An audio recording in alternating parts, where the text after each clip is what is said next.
Students, કેમ છો બધા? મજામાં ને? આ કોરોના નામની મહામારીમાં તમે તમારું સ્વાસ્થ્યનું ધ્યાન રાખતા જશો. I, Dhaval Shangani, welcome you all in Saraswati Group of Education. Student, આજે આપણે 7મા ધોરણમાં સબ્જેક્ટ ઇંગ્લિશ ચેપ્ટર 2 જેનું નામ છે A Gift of Chappals, જેનો પાર્ટ 1 આપણે ભણી ચૂક્યા છીએ, જેના ઓથર છે વસંતા સૂર્યા. આ પાર્ટમાં શું છે તો કે 3 કેરેક્ટર હતા. મેં તમને વાત કરી હતી લાલી, મીના અને રવિ. ગ્રાન્ડમધર અને ગ્રાન્ડફાધર, જેને ગ્રાન્ડમધરને તામિલમાં પતિ અને ગ્રાન્ડફાધરને થાથા એવું કહેવામાં આવેલું, એ પાર્ટ 1 માં આપણે જોઈ ચૂક્યા છીએ. ગિફ્ટ ઓફ ચંપલ્સ, ચંપલથી થોડીક હટીને વાર્તા છે કેટની. કે ફૂટબોલ હોય છે, એક બુશ એટલે જાળીમાં છુપાયેલો હોય છે, તૂટેલો ફૂટબોલ હોય છે. એ તૂટેલા ફૂટબોલમાં એક બિલાડી પોતાનું ઘર બનાવે છે. એને આ રવિ, મીના પાડી રહ્યા છે. ઘરે કોઈને જાણ નથી હોતી. જો ઘરે જાણ થાય તો દાદીમાં એવા સ્વભાવના હતા કે એને પ્રાણી બિલકુલ ગમતા નહોતા, તો એ ઘર છોડીને ચાલ્યા જાય. તેથી રવિ અને મીના છે આ કેટને જાળીમાં છુપાવી અને પાડે છે, પોષે છે. રવિ એક વખત ખોટું બોલીને દૂધ પણ એને પીવડાવી આવે છે કે મારે દૂધ પીવું છે, મને ભૂખ લાગી છે. એ અડધો પોણો ગ્લાસ પી પણ જાય છે, પણ થોડુંક જે બચેલું હોય છે એ દૂધ એ બિલાડીને આપે છે. આપણે હવે આગળની સ્ટોરીનું એક્સપ્લેનેશન કરશું. એ પહેલા થોડા મીનિંગ જોઈ લઈએ. સ્ટોવે એટલે સમવન હુ હાઇડ્સ હિમસેલ્ફ, એટલે કે કોઈ પોતાની જાતને સંતાડે છે. વિયર્ડ એટલે સ્ટ્રેન્જ ઓર અનયુઝ્યુઅલ, અજાણ્યું અથવા વિચિત્ર. ગ્લિડ એટલે મૂવ્ડ અલોંગ સ્મૂથલી, કોઈની સાથે સહેલાઈથી સરળતાથી ચાલવું. વેસ્ટી એટલે ધોતી. તામિલ લેંગ્વેજમાં આપણી જે ગુજરાતી ભાષા છે ધોતી, અને તામિલમાં વેસ્ટી કહેવામાં આવે છે. બ્રિંગ્ડ એટલે કે the music master is wearing a ring, જે વાયોલિન વગાડતા હોય એ આંગળીમાં એક રિંગ પહેરેલી હોય છે, એ રિંગને બ્રિંગ્ડ કહેવામાં આવે છે. સ્નૂઝ એટલે શોર્ટ સ્લીપ, આપણે બપોરે નાનું એવું ઝોકું ખાઈએ ને, બરોબર, બપોરે આપણી નિંદ્રા કેવી હોય, કલાકની અથવા અડધી કલાકની, બરોબર. આપણે બધું કામ પતાવી અને જમીને થોડીક વાર એમ કહીએ કે થોડીક વાર આરામ કરી લો, એક ઝોકું ખાઈ લો, એ ઝોકુને શું કહેવાય છે? સ્નૂઝ. શોર્ટ સ્લીપ, નાની એવી નિંદ્રા. જે આપણે રાત્રે નિંદ્રા કરીએ છીએ એ કેવી છે તો કે સ્લીપ જ છે, તો કે મોટી નિંદ્રા છે. મોટી નિંદ્રા મીન્સ કે આપણે જે આખા દિવસનો થાક છે એ થાક પૂરો કરવા માટેની છે, બરોબર. એ આપણા શરીરને નવી ચેતના આપવા માટેની નિંદ્રા છે. જ્યારે આ સ્નૂઝ છે એ થોડો ઘણો થાકોડો, એટલે કે સવારથી લઈને બપોર સુધીનો જે થાક લાગેલો છે એ દૂર કરવા માટેની આ નિંદ્રા સ્નૂઝ કહેવામાં આવે છે. હવે આપણે સ્ટોરીને આગળ જોઈએ. Page number 21. How he loved the sound of his own voice. Meena and Mrudu exchanged looks. આ કેટનો જે અવાજ છે એ કેટલો મધુર છે. What does that have to do with anything? Mrudu demanded. આપણે આ બિલાડી વિશે કંઈ ન કરી શકીએ? દાદીમાં ના પાડે છે કે ઘરે આપણે નથી પાડવી, તો આપણે એના વિશે કાંઈ નહીં કરી શકીએ. I am telling you this cat is descended from the Egyptian cat god, no goddess. Bastet, yeah, that's it. મેં તને પહેલા જ કીધું હતું કે આ ગોડ કોણ છે, કોના વંશજ છે, કોના કુટુંબમાંથી આવે છે, તો કે ઇજિપ્તિયન, બરોબર. ઇજિપ્ત લોકોના જે વંશજ હતા પલ્લવ, બરોબર, મહાબલીપુરમમાં, ત્યાંની આ વંશજ છે cat. So, well, one of the descendants of that cat goddess was stowaway in one of the Pallav ships. Stowaway એટલે someone who hides himself, કોઈ પોતાની જાતને સંતાડે છે. તો આ કેટ છે એ ક્યાંથી આવેલી હતી તો કે પલ્લવ શિપ એટલે કે વહાણમાં છુપાઈને આવેલી હતી. and his descendant was the Mahabalipuram ઋષિ કેટ, અને એના વંશજ કોણ થાય છે? મહાબલીપુરમમાં રહેતી ઋષિ કેટ. who descended as Ravi flourished his twig at Mahendran. Flourish એટલે ફટકારવી, ટ્વિગ એટલે ડાળી. કોના તરફ ડાળી ફટકારે છે? મહેન્દ્રન. મહેન્દ્રન કોનું નામ હોય છે મિત્રો? કીટન. કીટલ એટલે બિલાડી. એમપી પુન્નઈ, હિયર બુક ઇક, અને દર્દથી ઇક એવો સાઉન્ડ આવે છે. he shrieked એટલે કે દુખી થઈ જાય છે. very pleased with himself, અને પોતાની જાતને કેવી આમ નિરાશ માની રહી છે. મહેન્દ્રન looked up alarmed, તે ઊંચું જોવે છે, ચેતી જાય છે. he had just been sharpening his claws, પોતાના ક્લોઝ એટલે પંજાઓને મજબૂત કરે છે. On the edge of the coconut shell. ક્યાં? તો કે કિનારા. એજ એટલે કિનારા. કયા કિનારા ઉપર? Coconut cell. જે સેલમાં એ દૂધ પીતી હોય છે. મેં તમને કીધું હતું ત્રોફો, નાળિયેર હોય એ આપણે પી લઈ, પછી આપણે મલાઈ કાઢવા તો શું કરવું પડે? એને બે ભાગમાં ફાડવું પડે, બરોબર?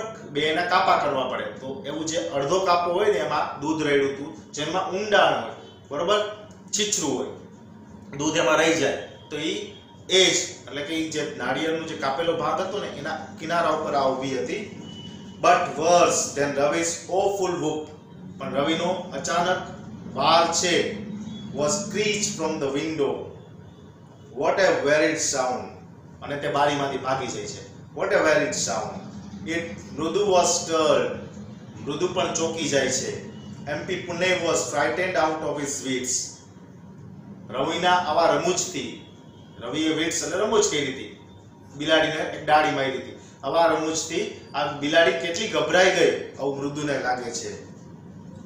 MP Pune was frightened out of his wits, hair standing on end. એના વાળ ઊભા થઈ ગયા. He bounced up and skewed towards a bamboo tray of a red chilies. એક વાંસની ટ્રે હતી, વાંસની બનાવેલી, વાંસની વૃક્ષની ડાળીઓમાંથી બનાવેલી એક ટ્રે હતી, જેમાં શું હતા? રેડ ચીલીસ, લાલ મરચાઓ સૂકવેલા હતા. આ બિલાડી ભાગી અને ત્યાં વહી જાય છે. That had been set out to dry. Trying to hide beneath it, he tipped a few chilies over himself. આ જે લાલ મરચા સૂકવેલા હોય છે એની નીચે છુપાઈ જવાનો પ્રયાસ કરે છે. મ્યાઉ, he howled miserably. દુખી રીતે તે મ્યાઉ મ્યાઉ કરતી રહે છે. The screeching went on and on. What's that noise? said મૃદુ. અને તે સતત મ્યાઉ મ્યાઉ એવો સાઉન્ડ કરતી જ રહે છે. મૃદુ કહે છે કેવો આ નોઇઝ છે, ઘોંઘાટ છે. That's Lali learning to play the violin, grunted Ravi. કેવો અવાજ છે? કે લાલી જે વાયોલિન પ્લે કરતી હોય ને અને જે અવાજ ઉત્પન્ન થાય છે ને એવો અવાજ છે.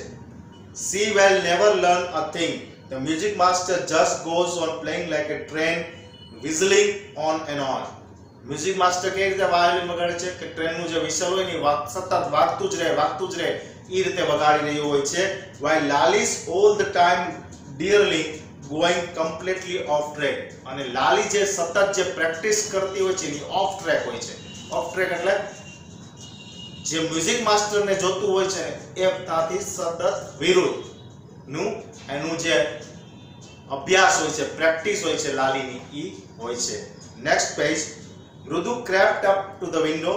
Lali was sitting a little distance away. મૃદુ છે એ એક બારીની બાજુમાં આવીને બેસે છે અને લાલી પણ થોડું ડિસ્ટન્સ રાખીને અહીંયા બેઠી હોય છે. Awkwardly holding her violin and bowstring. Awkwardly એટલે કે ખૂબ જ વિચિત્ર રીતે એને પોતાનું વાયોલિન પકડેલું હોય છે અને ખૂબ વિચિત્ર અવાજ એમાંથી ઉત્પન્ન થઈ રહ્યો હોય છે. Her elbows jutting out and her eyes glazed with concentration.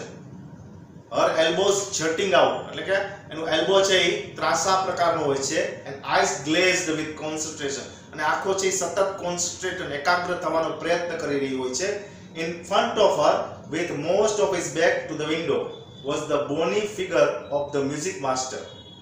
In front of her, એની સામે કોણ બેઠું હોય છે? With most of his back to the window, એનો વાહો છે એ બારી તરફ હોય છે એવો was the bony figure, the music master. એવો એક પાતળા ફિગર વાળો એક બોની માસ્ટર એટલે કે વાયોલિન વગાડનાર, બરોબર, વાયોલિન વાદ બેઠો હોય છે.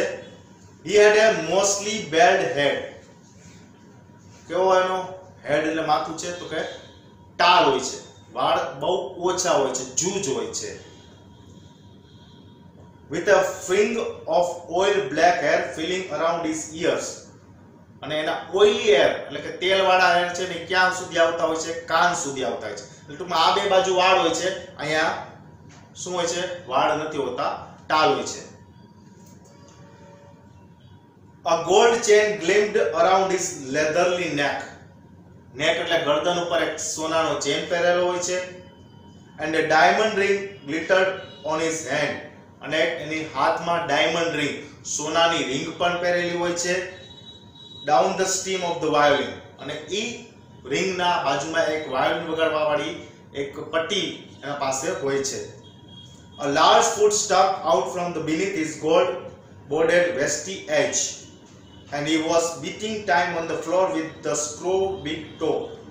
A large foot stuck out from beneath his gold bordered vesty edge. એટલે જે વેસ્ટી એટલે ધોતી પહેરેલી હોય છે, એ ધોતીના કિનારો કેવો હોય છે? સોનાનો હોય છે. એની બોર્ડર કેવી છે? સોનાની છે. He was beating time. Beating time એટલે વાયોલિન વગાડવાનો જે ટાઈમ છે. On the floor with the scrawny big toe. Scrawny એટલે કે શાંતિથી. Scrawny means શાંતિથી તે વાયોલિન વગાડી રહ્યો હોય છે. Big toe. He played a few notes. તે થોડેક નોટ્સ એટલે કે સૂર વગાડી રહ્યો છે. Lali stumbled behind him. Stumble એટલે એની પાછળ, એને ફોલો કરવું, એને અનુસરવું. On her violin. લાલી હવે પોતાના વાયોલિનમાં એને અનુસરી રહી છે. આપણે તમને જેમ અમે પ્રેક્ટિસ કરાવીએ, અમે કહીએ કે તમે આ લખો, તો હું બોર્ડ ઉપર લખતો હોય, તમે લખો ને, તો ફોલો અપ કહેવાય. બરોબર? Which looked quite helpless. જે ખૂબ જ શું હતું? હેલ્પલેસ, મદદ વગરનું. And unhappy in her hands. જે વાયોલિન શું લાગતું હતું? એના હાથમાં શોભી નહોતું રહ્યું. કોના હાથમાં? લાલીના હાથમાં. What a difference. The music master notes seemed to float up and settle perfectly into the invisible tracks of the melody. જે મધુર ગીતો વાગી રહ્યા હોય ને, એવા ગીતો વગાડી રહ્યા. તો કોણ? Music master. જ્યારે લાલીના વાયોલિનમાંથી કેવા સૂર રહ્યા હતા? તો કે સૂર જ નહોતા. બરોબર? કોઈ વિચિત્ર સંગીત જ એમાંથી ઉત્પન્ન થઈ રહ્યું હતું. It was like the wheels of a train fitting smoothly into the rails and whistling along. Music master જ્યારે વગાડી રહ્યો હતો ને, ત્યારે ટ્રેન છે એ પોતાના ટ્રેક ઉપર જતી હોય ને વિસલિંગ વગાડી રહી હોય, સીટી મારી રહી હોય, એ બહુ મધુર રીતે એવી જ ટ્રેકમાં આ મ્યુઝિક માસ્ટરનું સંગીત જઈ રહ્યું હતું.